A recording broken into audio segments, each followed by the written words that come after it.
1, 2, 3, 4. So, apat na tray lang muna ang kinuha namin kasi hinintay namin yung darating na bagong delivery ng itlog which is mas malaki dito. Ito kasi ay maliit. So, kailangan namin na medyo large para mas mabilis maibenta yung medyo malaki-laking size. So, yung mga kasari ang aking update dito sa aking tindahan kasi dito po ang ating itlog ay kakaunti na lang. Hello mga kasari, magandang araw po sa inyong lahat. So for our topic for today is paano natin gawing masayahin ang ating tindahan. Ayan. So pero bago yan mga kasari, gusto ko munang magpasalamat sa aking mga viewers, no, laging nanonood dito sa aking tindahan, sa aking upload. So thank you so much po kay Barbie Store Vlogs. All the way from Samar. Ayan, taga Samar pala si Ma'am Barbie Store Vlogs. Ayan, mega love shoutout sa iyo kasari. Kamusta po dyan sa Samar? Siguro malakas ang iyong tindahan kasari. Christine Channel, mega love shoutout sis. Salamat sa pagbisita sa ating uploads. Thank you so much.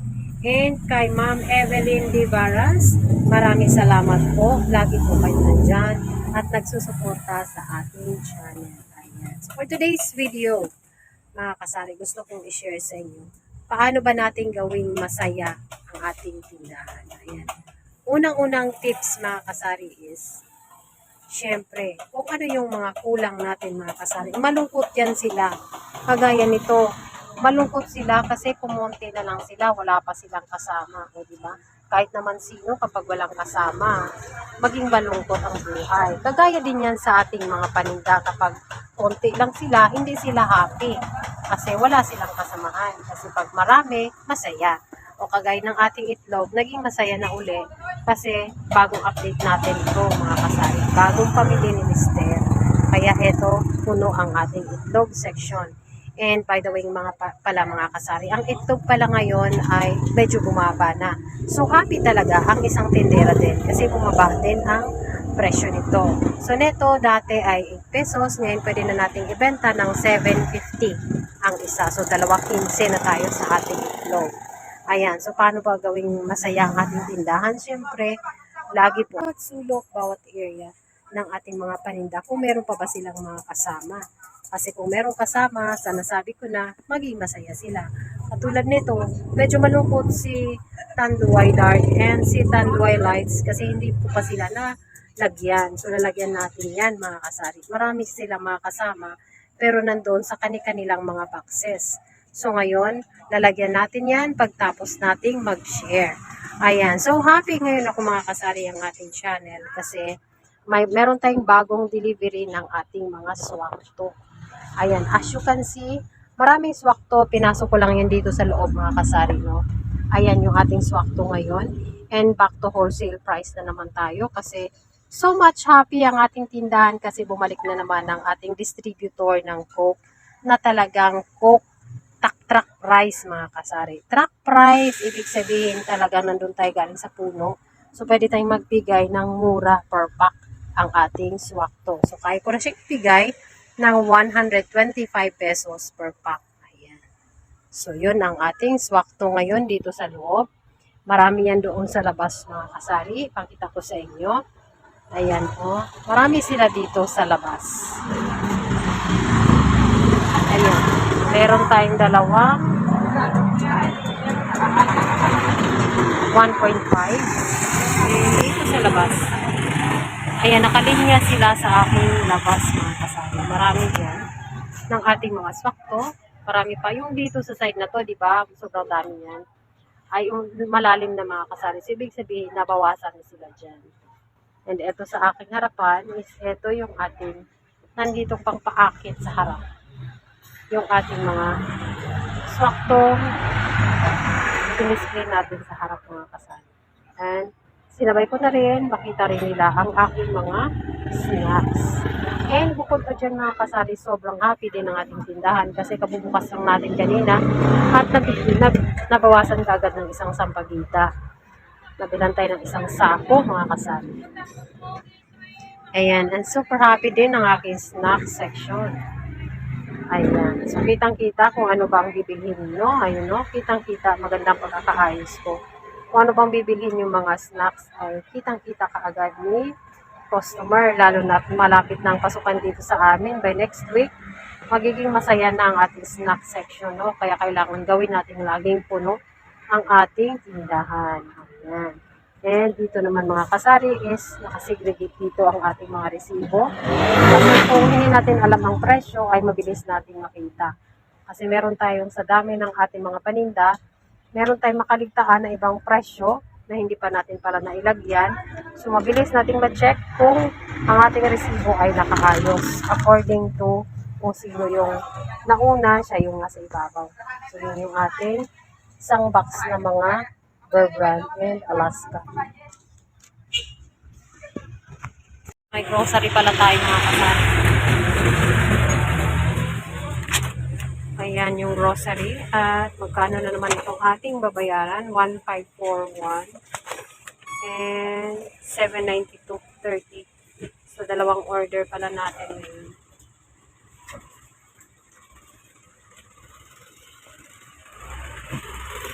Kano lahat to? Wait naman. Bali, 2,333.6. So, ito mga kasari, dagdag happy mode ang ating tindahan. Meron tayong delivery galing sa grocery. Bago na naman ito mga kasari. Meron tayong malaki dito na sito. Ayan, bentahan ko dyan ay tag 35 pesos. 500 ml yata yan. Ayan, ito yung isang box natin dito. Sa grocery, and ito yung grocery natin. And ito, magdagdag yung ating ahente naman sa ating napaka-fast moving na mga biscuit mga kasari.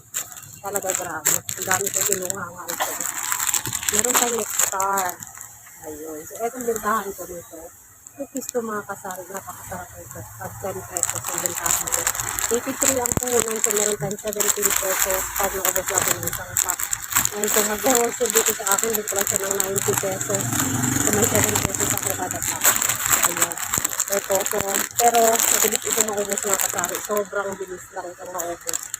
Pag nakita ng aking mga customer, binabalik-balikan ito, pag 10 pesos sa isa. Hindi kayo yan mga kasari. Ako sobrang mabenta yan. Yung mga is, yung choco na ganito. 10 individual packs inside. Choco filling. Yung choco velvet. Napakasarap din ito mga kasari. Ang bentahan ko rin ito. Dito ako bumabawi. Malaki ang kita ko nito kasi pinapantay ko lang sa ng presyo ng tag 10 pesos ang isa. Kasi halos parehas lang sila at masarap din naman.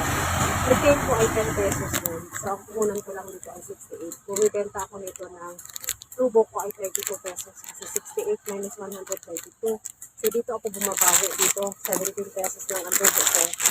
Dito. Pero dito ay 32 pesos. Kasi magkasilasa lang ito at magkasilasa ka. Ayan, yun ang advantage natin. Kapag halos magkaparehas lang. So, yun ang aking diskarte. Malaki ang kinikita ko sa mga ganitong klaseng parinda. And, ito rin ay sumasabay. Ito ay tag 10 pesos. Bentahan ko ay 13 pesos. May 3 pesos ako dito kada isa. Kasama na ito. At ito yung mga fast moving mga kasari ha. Sobrang mabilis mabenta dito sa aking tindahan. Pasilip ko muna sa inyo mga kasari, ano ba itong nandito sa box. So, ito yung laman ng box nila. So, meron pala ako dito mga pahabol ng mga Francis Canton. Ayan. Meron tayong isang pack na ketchup. Papa-ketchup yan. Papa-ketchup yan. Negosyo pack yan. Ayan. Meron din tayo dito. So, ay i-display ko pa mga kasari ko. Meron din tayong UFC. Meron tayong negosyo pa din na mag-free kasi ito mga kasari. Ayan. Ayan. So, hindi ko muna kakalkalin mga kasari masyado kasi napakaraming pang tatabahin dito sa main area. So, ito yung mga boxing wash you can see is dito muna sila sa kusina. Kasi mamaya ko pa ito aayusin kapag meron akong time. So, marami dito ang ginawa ko na itong kusina ko, stock room.